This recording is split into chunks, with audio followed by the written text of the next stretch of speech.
Yo soy Elisa Queijeiro y esto es E-Cultura.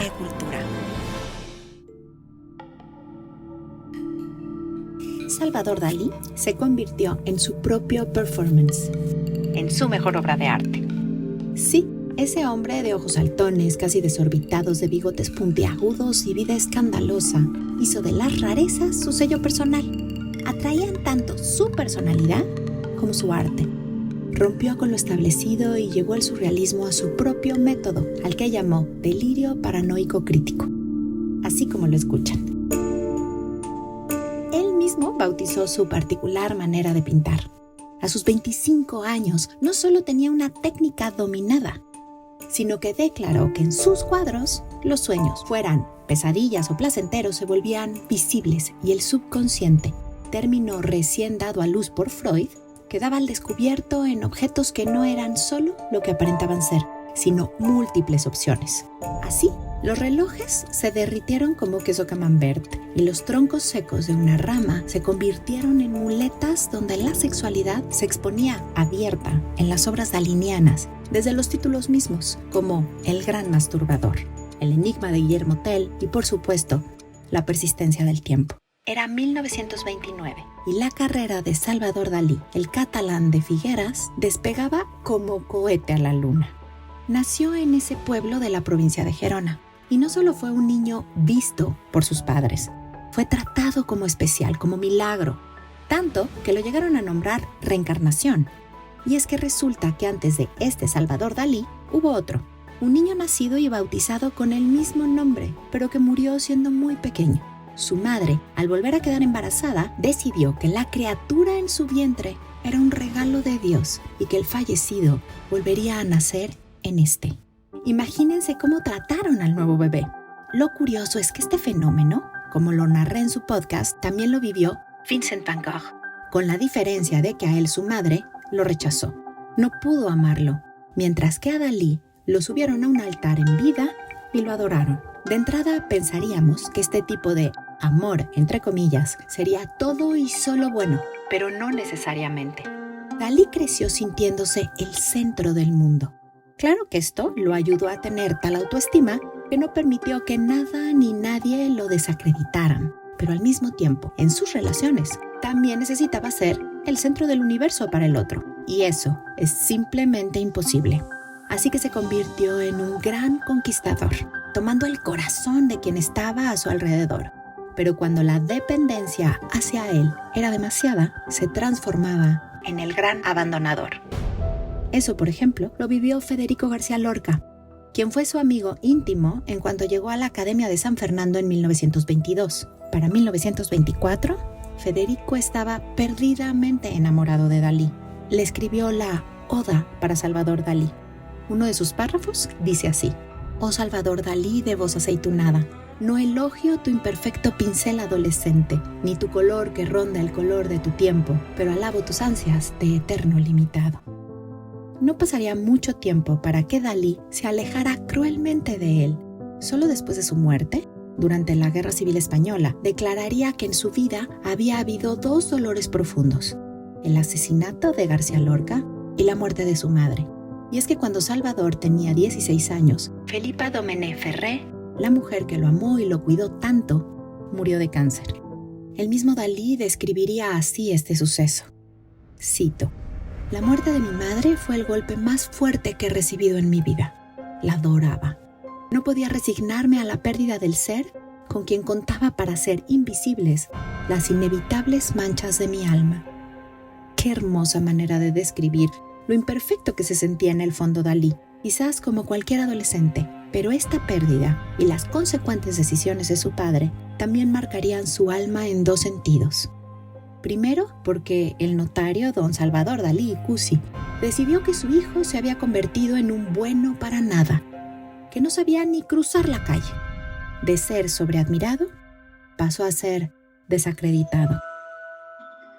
Pero más allá de esto, don Salvador, creyendo hacerle un bien, pidió a su hermano, Rafael, médico de Figueras, que le explicara con detalle al adolescente Dalí todas las enfermedades venéreas que existían. Las imágenes de la peor sífilis y gonorrea se clavaron en la psique del frágil joven, que desarrolló una fobia al órgano sexual femenino. Esto en contraposición a la tremenda atracción que sentía por las chicas. La muerte de su madre, su figura femenina adorada, la desaprobación del padre y el horror por lo que podría pasarle si estaba con una mujer fueron la semilla de los traumas que sanaría después, o que por lo menos expondría en sus cuadros, y narró en su propio libro La vida secreta de Dalí, que publicó en 1942. Fueron traumas que trascendió de la mano de su amada compañera Gala Dalí, quien en realidad se llamaba Elena Ivanovna Diakonova, 11 años mayor que él, de origen ruso, y que cuando la conoció era la esposa del poeta y su amigo Paul Eluard. Gala y Dalí se enamoraron casi apenas se vieron. Era 1929 y vacacionaban en Cadaqués, en la casa de verano de Dalí, eterno refugio del pintor desde que era niño y cueva de creativos en su juventud. Salvador había invitado a la pareja Eluard y a los Magritte. El affair nació ahí y se convertiría, por lo menos para él, en el único amor de su vida.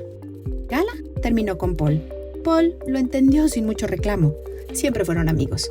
Algunos biógrafos coinciden que en ocasiones también amantes. La vida amorosa de los surrealistas era como el mismo nombre, por encima de lo real.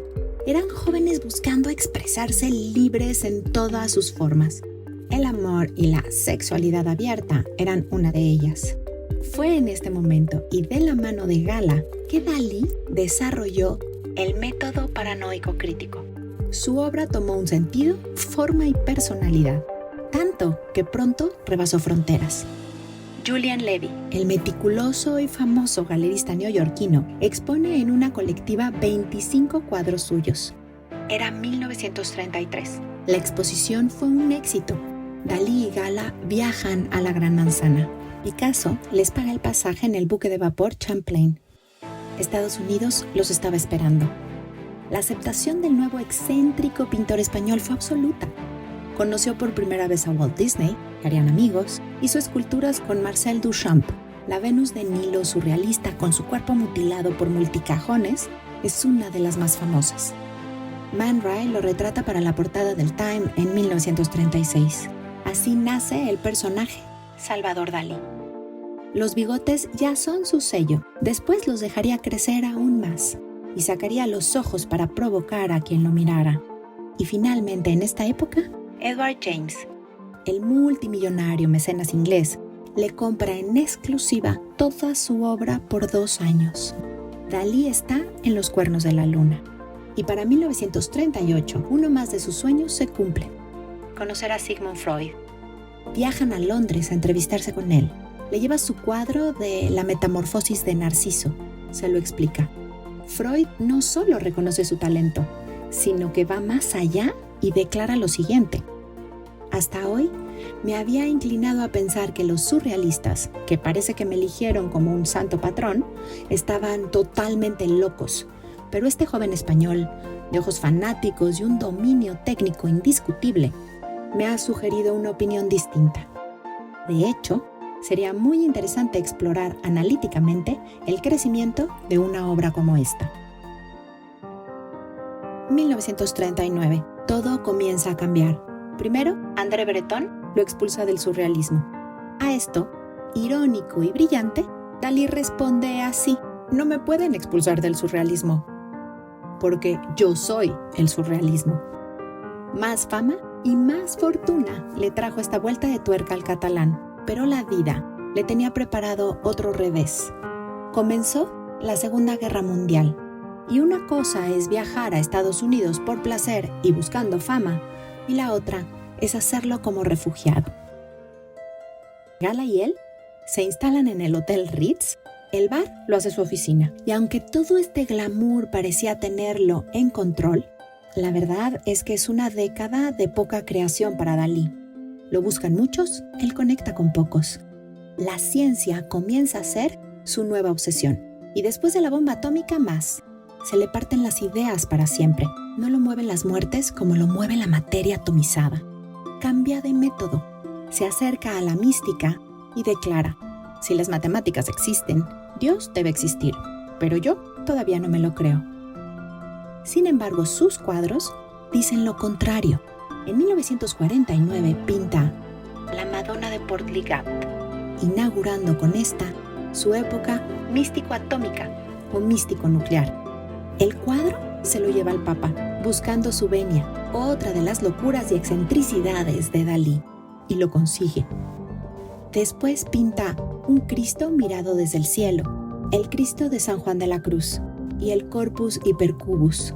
Estos entre 1951 y 1954, y dejarán transparente la particular manera de Salvador Dalí de religarse con Dios a través de los lienzos. Él mismo lo diría así: yo pude reunir los tres misterios, arte, ciencia y Dios, en un mismo espacio.